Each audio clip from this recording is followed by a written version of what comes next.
Bonjour à tous, je suis Raphaël et aujourd'hui on se retrouve pour un nouveau tutoriel.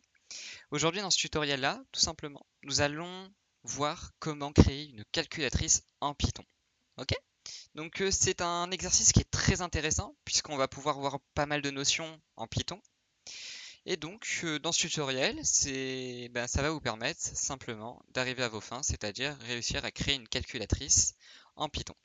Alors, première chose qu'on va faire lorsqu'on crée notre projet en Python, c'est de simplement créer un fichier qu'on va appeler tout simplement calculatrice.py.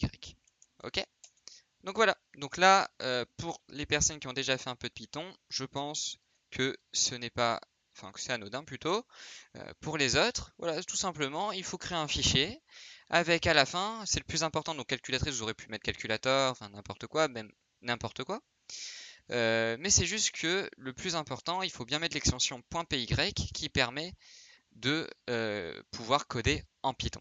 Ok, donc là par exemple, si je fais un print test, par exemple, vous allez voir que il y a bien marqué test. Ok. Maintenant, ce qu'on va faire donc dans notre calculatrice, simplement, on va créer les différents modes opératoires. Donc, nous allons par exemple créer pour commencer une fonction qui est définie donc par def, comme ça, comme ceci. Ok, on va créer une fonction qui va s'appeler addition, avec deux variables. Première variable, c'est le numéro 1 qu'on va choisir, et deuxième variable, le numéro b. Voilà, on met deux points, et ce qu'on va faire, c'est qu'on va faire retourne a plus b, simplement. Ok, on va à la ligne. Alors attention, très important, lorsque vous faites votre code, très important que si vous recréez une fonction, vous ne mettez pas la même ligne que le return, parce que sinon, ça fonctionnera tout simplement pas. Ok, donc on se remet bien à la ligne. Et voilà, comme mon logiciel qui m'aide à coder me le propose, il y a bien la possibilité de faire exactement la même chose que ce qu'on a fait. C'est-à-dire que là, nous, ce qu'on a fait, c'est qu'en gros, on a créé une fonction addition avec première variable, deuxième variable, qui est égale à première variable plus deuxième variable. Et bien tout simplement, on va faire retourne a moins b, simplement. Ça a l'air facile. Et bien c'est exactement ça. C'est très très simple. Maintenant, ce qu'on va faire, c'est qu'on va faire multiplication. Et alors là, au lieu que ça soit un plus ou que ça soit un moins, il n'y a pas le x. Cette fois-ci, ça sera un étoile. L'étoile, sur un ordinateur, c'est le multiplier. Ok? Alors maintenant, nous avons la division. La division, c'est un peu différent. Puisque lorsqu'on fait une division, alors je pense que vous l'avez tous appris à l'école, nous n'avons pas le droit de diviser, de diviser par 0. Ok? Donc simplement, on va vérifier, vérification, vérification, que b n'est pas égal à 0. Ok? Donc simplement, if b est égal à 0, tout simplement, on va marquer return, on va en renvoyer le message erreur, on ne peut pas, interdiction de faire une division par 0, simplement.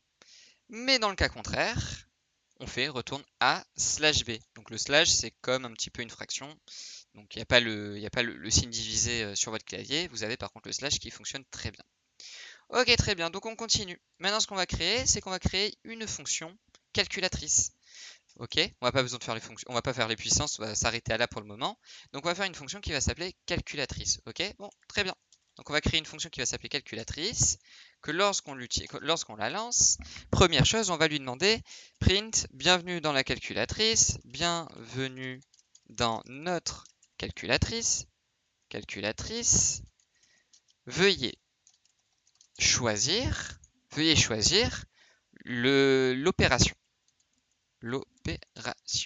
Ok, très bien.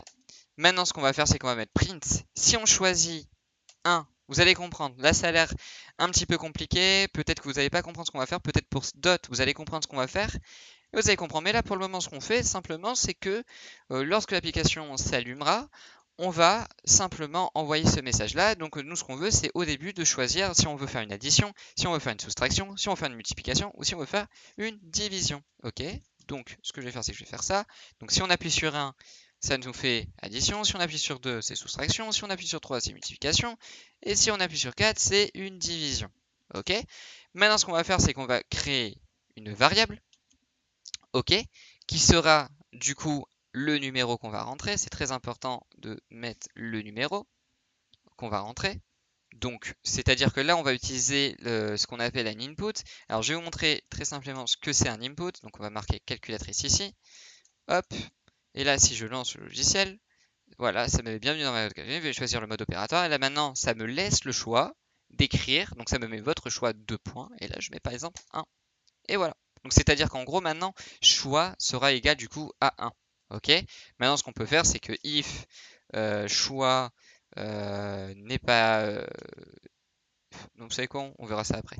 If choix est égal du coup à 1. If choix est égal à 1. Ce qu'on va faire, tout simplement, c'est qu'on va... non, je vais un peu trop vite, excusez-moi. Avant ça, il faut bien évidemment lui demander de noter les premiers numéros. Donc on va utiliser les floats. Alors pourquoi les floats et pas un int comme on l'a utilisé ici? Alors il faut faire la part des choses. Un int, c'est un chiffre sans virgule, c'est-à-dire 1, 2, 3, 4, 5. Un float, ça peut être un chiffre à virgule, c'est-à-dire que là, par exemple, je suis en capacité de mettre 1.5 par exemple, ou moins 1.5. Bien évidemment, on peut mettre aussi des chiffres négatifs. Ok, donc voilà, j'ai choisi le premier chiffre, j'ai choisi le deuxième chiffre, et que si donc j'ai choisi au début l'addition, et bien tout simplement, je vais faire un print, de, par exemple, allez, on va marquer choix, on va mettre A plus B, ok, est égal à du coup à notre fonction. On va mettre du coup addition de A et de B.